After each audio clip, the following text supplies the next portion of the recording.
8월 5일 폼페오 미 국무장관이 클린 네트워크 계획을 발표했습니다. 클린 네트워크 계획은 크게 5가지입니다. 클린 캐리어는 중국의 통신회사에 대한 직접적인 제재입니다. 클린 스토어는 틱톡이나 위챗 같은 중국 앱에 대한 제재입니다. 클린 앱스는 화웨이로 대표되는 중국산 휴대폰에서 미국의 앱을 사용하지 못하도록 제재하는 겁니다. 클린 클라우드는 말 그대로 중국의 클라우드 업체에 대한 제재입니다. 클린 케이블은 전 세계 인터넷을 연결하는 해저 케이블에서 중국을 배제한다는 겁니다. 전 세계 인터넷망에서 중국을 퇴출시킨다는 아주 무시무시한 카드입니다. 중국은 앞으로 인터넷을 사용하지 말고 너희들끼리 통하는 인트라넷을 사용하라는 것으로 이해하시면 됩니다. 미국의 이 전략에는 중공의 인터넷 방어벽을 허문다는 궁극적인 의도도 숨어 있습니다. 인터넷 방어벽이 무너지는 것은 냉전의 종말을 고한 베를린 장벽 붕괴 이상의 의미를 가지고 있습니다. 그러면 세부적인 설명을 드리겠습니다. 첫 번째, 클린 캐리어는 믿을 수 없는 중국의 텔레콤 회사가 미국과 해외를 잇는 서비스를 하지 못하도록 하는 겁니다. 폼페오 장관은 윌리엄 바 법무장관, 마크 에스퍼 국방장관, 채드 울프 국토안전부 장관과 함께 차이나텔레콤과 또 다른 세계 회사가 영업할 수 없도록 연방통신위원회 FCC에 제재를 요청했습니다. 두 번째는 클린 스토어입니다. 믿을 수 없는 중국의 앱을 미국의 모바일폰에서 모두 제거하는 겁니다. 트럼프 대통령이 틱톡에 대한 제재를 지시했다면서 그 근거는 충분하다고 폼페오 장관은 말했습니다. 틱톡, 위챗과 기타 앱들은 중국 것들이라 미국민의 개인 정보에 심각한 위협을 가하고 있으며 중국 공산당이 컨텐츠를 검열한다고 설명했습니다. 트럼프 대통령은 8월 3일 미국 내 틱톡 서비스를 미국 회사에 매각하라고 했습니다. 그렇지 않으면 미국에서 아예 퇴출될 것이라고 밝혔습니다. 미국의 입장은 9월 15일까지 틱톡을 미국 회사에 매각하지 않으면 미국에서 전면 금지된다는 것입니다. 중공 관영 매체는 미국이 틱톡을 마이크로소프트에 넘길 것을 강요하고 있다면서 투항이냐, 일전을 불사하느냐의 두 가지 선택지만 남았다고 보도했습니다. 이에 대해 틱톡의 중국 모회사 바이트댄스 회장 짱 이밍은 내부 서신을 통해 미국의 요구가 불합리하지만 법 절차를 유지하고 있는 만큼 기업으로서는 따르는 수밖에 없다고 말했습니다. 짱 이밍은 미국이 중국 앱의 전면 퇴출이라는 속내를 감추기 위해 기업 인수를 들고 나왔다고 말했습니다. 짱 이밍의 이 같은 의견에 대해 중국 내 일부 강경파들은 결기가 없다고 비판하고 있지만 그렇다고 딱히 미국의 제재에 맞설 수단은 없는 상황입니다. 이런 상황에서 중국의 여행 전문 포털 시트리뷰 회장 량젠장은 구글을 비롯한 세계 주류 포털의 중국 내 개방을 촉구했습니다. 개방으로 봉쇄에 대응하자는 겁니다. 중국에서 구글과 페이스북을 접속할 수 있도록 해야 미국의 조치에 맞설 명분이 있다는 주장입니다. 중국에서 구글과 페이스북을 금지하면서 미국의 틱톡의 억울함을 토로하면 안 된다는 논리인데 그의 주장에 실린 글은 인터넷에서 즉시 삭제됐습니다. 2018년 미국과 중국이 무역 협상을 시작하기 전부터 미국은 중국의 인터넷 개방을 요구한 바 있습니다. 하지만 중국은 이에 응하지 않았습니다. 정보 통제가 안 되면 정권이 흔들리기 때문입니다. 현재로서는 틱톡이 미국에 팔릴지 아니면 미국을 떠날지 그 향방은 단정하기 힘듭니다. 하지만 미국에 매각될 가능성이 비교적 높습니다. 인도에 이어 미국 시장도 잃어버리면 존립이 힘들기 때문입니다. 그런데 마이크로소프트가 틱톡을 인수하게 될지는 의문입니다. 8월 3일 백악관고문 피터 나바로는 이에 대해 부정적 뉘앙스를 표출했습니다. 나바로는 마이크로소프트가 틱톡을 인수하게 되면 중국에서 자본 철수를 해야 한다고 말했습니다. 마이크로소프트는 중공의 협조에 방어벽 구축을 도운 미국 기업이라고 밝혔습니다. 더 중요한 것은 마이크로소프트의 빙은 중국에서 살아남은 극소수의 검색 엔진이라고 말했습니다. 중국은 스카이프로 국민들을 감시하고 있는데 여기에는 의심스러운 부분이 있다고 덧붙였습니다. 나바로는 또 중공의 군대와 공산당이 사용하는 소프트웨어는 모두 마이크로소프트의 것이라고 밝혔습니다.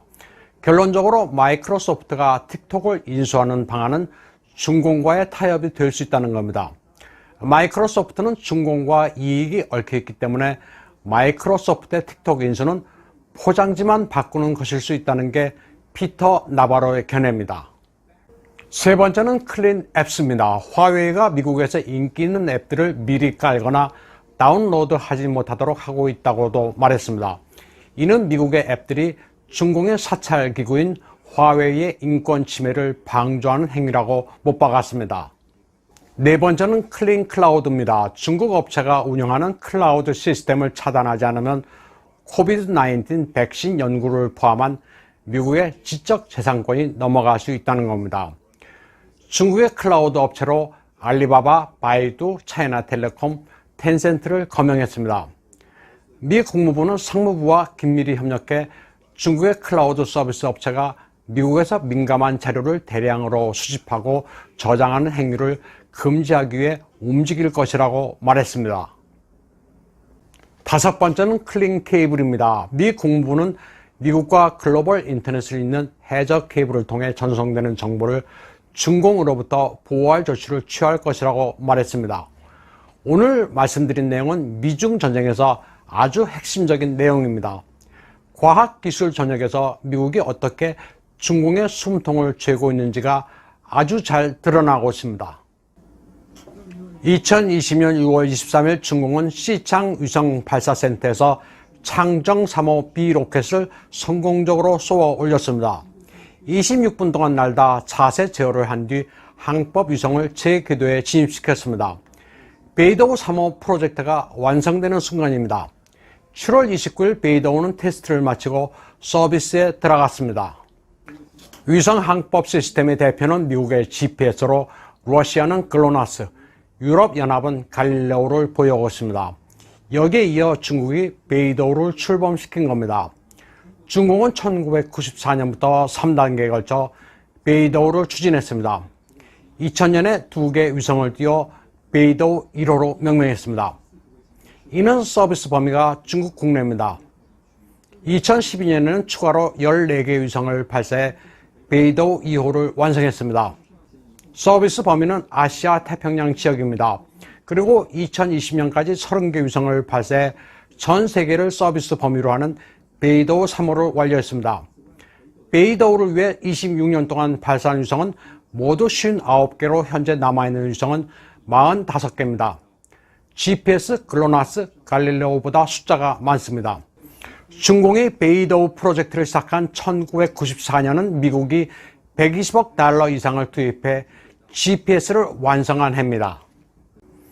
미국과 그 동맹국에 대항해 소리 없는 전쟁을 벌이고 있는 중공이 베이더 5 시스템을 급히 완성시킨다는 전략적 목적이 있습니다. 위성 항법은 일상의 여러 분야에서 폭넓게 활용되고 있는데 전시에 필수적입니다. 미사일의 위성 항법이 없으면 무용지물이기 때문입니다.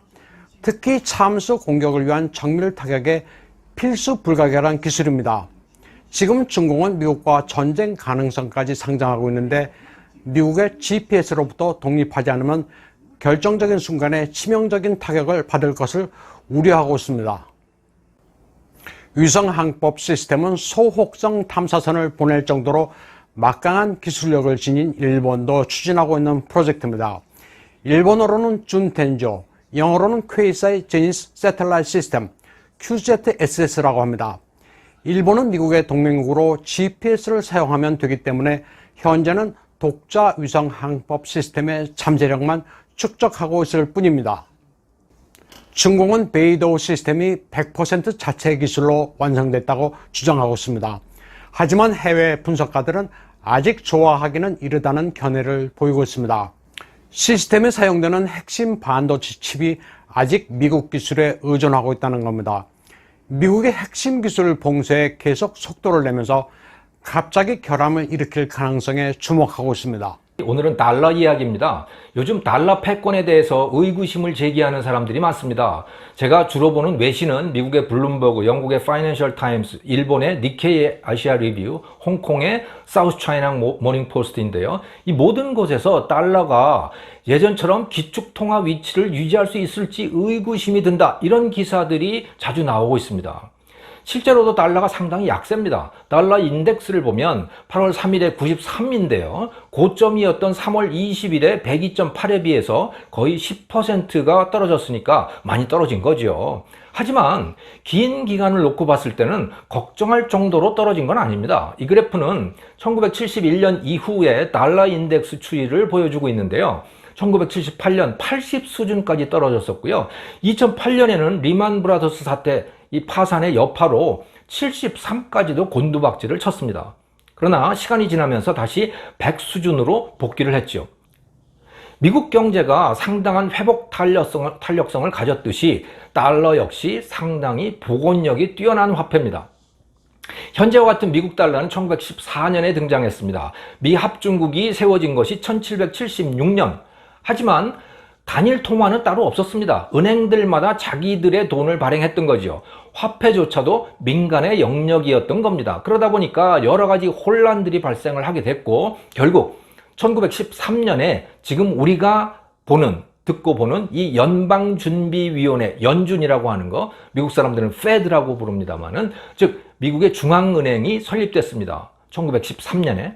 그 다음 해인 1914년 거기서 달러를 발행했고 다른 돈의 사용을 금지시킴으로써 현재의 달러가 생겨난 겁니다. 달러가 탄생하던 당시 미국은 떠오르는 태양이었습니다. 불모지에 세워졌던 그 식민지가 엄청난 속도로 성장을 해서 모국이었던 영국을 뛰어넘고 세계 1위의 경제 대국이 된 겁니다. 산업혁명은 영국에서 시작됐지만 그것을 대기업 체제, 대량 생산 체제로 키워서 대중 소비가 가능하도록 만들어 놓은 나라는 바로 미국인 거죠. 미국은 수출입 역시 세계 최대로 올라섰습니다. 그럼에도 불구하고 국제 통화로 통용된 것은 미국 달러가 아니고 영국 파운드였어요. 미국 달러는 국제 통화가 아니라 그저 미국 국내에서 통용되는 국내 통화에 불과했던 겁니다. 현재 세계 최대의 수출국은 중국이지만 위안화는 국제 통화가 되지 못한 것과 비슷한 상황입니다. 세계 제1차 대전은 그런 모든 상황들을 뒤집어 놨습니다. 영국은 전쟁 당사국이 됐고 미국은 그들에게 전쟁 물자를 공급하게 되었죠. 당시는 영국을 비롯한 거의 모든 서유럽 선진국들이 근본이자를 채택하고 있었는데 돈을 마구 찍어가지고 전쟁 비용을 마련하느라 근본이자를 포기할 수밖에 없었어요. 하지만 미국에게는 금으로 물자 구입 대금을 지불해야 했죠. 그러다 보니까 세계 금의 대부분이 미국의 수중에 들어가게 된 겁니다. 또 미국에서 돈을 많이 빌렸는데 그거에 대한 담보로 또 미국에다가 금을 제공을 했죠. 전쟁이 끝나자 미국 달러만이 믿을 수 있는 화폐로 남게 됐습니다. 그래서 1921년경부터 달러가 국제 기축통화가 된 것입니다. 올해가 2020년이니까 99년을 국제통화로 지내왔군요. 기축통화는 누가 정하지 않더라도 자연스럽게 생겨납니다. 국제거래에서 쓰이는 돈인데 가급적이면 하나의 돈으로 거래를 하는 것이 편하기 때문에 국제공통화폐, 즉 기축통화가 자연스럽게 등장하기 마련이죠. 역사를 보면 당대 강대국이면서 무역을 많이 하는 나라의 돈이 기축통화로 사용됐습니다. 신대륙의 광대한 식민지에서 금은을 들여왔던 스페인의 페소, 이게 110년간 1500년대에 기축통화 역할을 했고요. 프랑스 프랑은 80년, 네덜란드의 길더는 95년, 영국 파운드는 105년 동안 기축통화 역할을 했습니다. 미국 달러가 기축통화가 된 이후로 99년이 되었는데 영국처럼 105년 또는 그 이상 달러 패권을 유지할 수 있을까요? 많은 분석가, 투자자들이 그 위상에 의문을 제기하고 있는 것이죠. 달러의 건전성이 훼손되고 있다는 지적이 맞기는 하지만 마땅한 대안이 없다는 것 역시 사실입니다. 대안이 될 수 있는 통화 각각에 대해서 살펴보겠습니다. 가장 자주 거론되는 대안은 중국 위안인데요. 경제 규모가 상당히 크기 때문이죠. 세계 2위입니다. PPP, 구매력 평가 지수로 하면 GDP 규모가 미국보다 더 많다, 이런 평가가 나오기도 하지요. 하지만 경제 규모만으로 국제 통화가 되지는 않습니다. 위안화는 관리자인 중국 공산당을 믿을 수 없는 것이 가장 큰 약점입니다. 기축통화가 되려면 그 돈의 발행과 관리, 유통이 투명하게 관리돼야 합니다. 환전도 자유로워야 하죠. 하지만 중국 돈은 어떻게 관리가 되고 있는지 외부에서는 알 방도가 없고 환전도 제약이 많습니다. 5만 달러까지는 자유롭게 송금이 허용된다고 법으로는 돼 있지만 실제로는 그것조차도 제한을 받고 있다고 합니다. 디지털 위안화가 나온다고 해서 상황이 달라지지 않을 겁니다. 통화관리 내역이 비밀에 쌓여 있는 한 디지털 위안이든 또는 지폐 위안이든 믿을 수가 없는 거죠. 위안화는 아무리 디지털 화폐로 전환한다고 해도 공산당이 현재 같은 방식으로 관리를 하는 한 기축통화가 될 수는 없다고 봅니다. 달러를 대체할 또 다른 후보는 유로입니다. 경제 규모로 봤을 때 유럽연합의 GDP 총합은 19조 달러, 24조 달러인 미국의 87%에 달합니다. 14조인 중국보다 30%나 더 큽니다. 게다가 최근 유로화의 가치는 상승세를 이어가고 있습니다. 28개 회원국들이 유로본드 발행에 합의할 가능성이 높아졌기 때문이죠.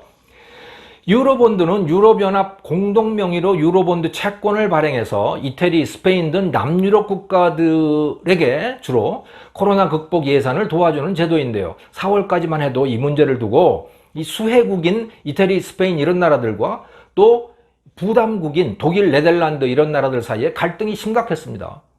그래서 이탈리아가 유럽연합을 탈퇴할 수도 있다 이런 상황이었어요. 그렇게 된다면 유럽연합이 발행하는 유로의 미래도 불투명해지는 것이죠. 그런데 최근에 이 문제가 해결의 가닥을 잡아가고 있습니다. 유로화에 대한 신뢰도 함께 높아지고 있는 거죠. 하지만 유로 발행의 주체인 유럽연합의 미래를 아직도 그렇게 장담하기는 어렵습니다. 네덜란드, 스웨덴 등 이 책임감 강한 나라들과 이태리, 스페인, 그리스 등 남유럽 국가들 사이의 갈등은 앞으로 언제든 재발할 수 있고요. 또 헝가리, 폴란드 이런 동유럽 국가들과 독일, 프랑스 같은 서유럽 국가들 사이의 갈등 역시 언제 폭발할지 알 수 없는 상황입니다. 즉 유럽연합이 지금처럼 하나의 연합체로 언제까지 존속할 수 있을지 확실치가 않다는 말인 거죠. 그들이 발행하는 유로화 역시 달러를 대신해서 국제통화가 되기는 아직 시기상조로 보입니다. 일본 엔화는 어떨까요? 엔화의 최대 강점은 미국 달러만큼이나 안전자산이라고 하는 겁니다. 세계 경제 위기가 고조될수록 엔화 가치는 높아지죠. 국제통화가 되기 위한 강점을 갖추고 있는 겁니다. 엔화는. 하지만 엔화가 기축통화가 될 가능성은 매우 낮습니다. 무엇보다 일본인들 자신이 엔화가 국제통화로 승격되는 것을 원치 않는다고 해요. 국제통화가 되면 통화 가치가 높아지지 않습니까? 그러면 수출을 하기가 어려워지게 됩니다. 또 국제수지 적자가 발생을 하게 돼요. 지금 미국의 경상수지 적자가 발생하는 큰 이유가 있는데 하나가 바로 달러가 기축통화이기 때문이죠. 왜? 달러 가치가 높기 때문에 미국 제품을 수출할 때 값이 비쌀 수밖에 없는 거예요.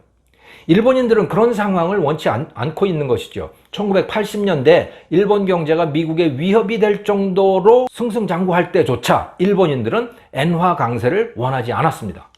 달러의 대안으로 거론되는 또 다른 후보는 IMF의 특별 인출권, Special Drawing Right입니다. 현재는 회원국 정부끼리 일종의 외환 보유고 같은 역할을 합니다만은 회원국들이 동의만 한다면 그것을 기반으로 해가지고 국제 통화를 발행할 수도 있습니다. 그 가치는 현재는 그 가치가 미국 달러, 유로, 영국 파운드, 일본 엔화, 중국 위안화 이 가치를 가중 평균해서 책정이 되고 있습니다. 문제는 회원국들이 동의를 해야 되는데요. 최대 주주인 미국이 달러를 대체할 새로운 통화의 발행에 동의할 가능성이 낮다는 것이죠. 이렇게 본다면 당분간 미국 달러를 대체할 다른 기축 통화가 등장할 가능성은 상당히 낮습니다. 가치가 떨어지기는 해도 미국 달러는 앞으로 상당 기간 기축 통화를 해 나갈 것으로 보입니다. 영국 파운드가 누렸던 105년 동안의 통화 패권, 이것은 넘기지 않을까요? 김정호의 경제TV였습니다.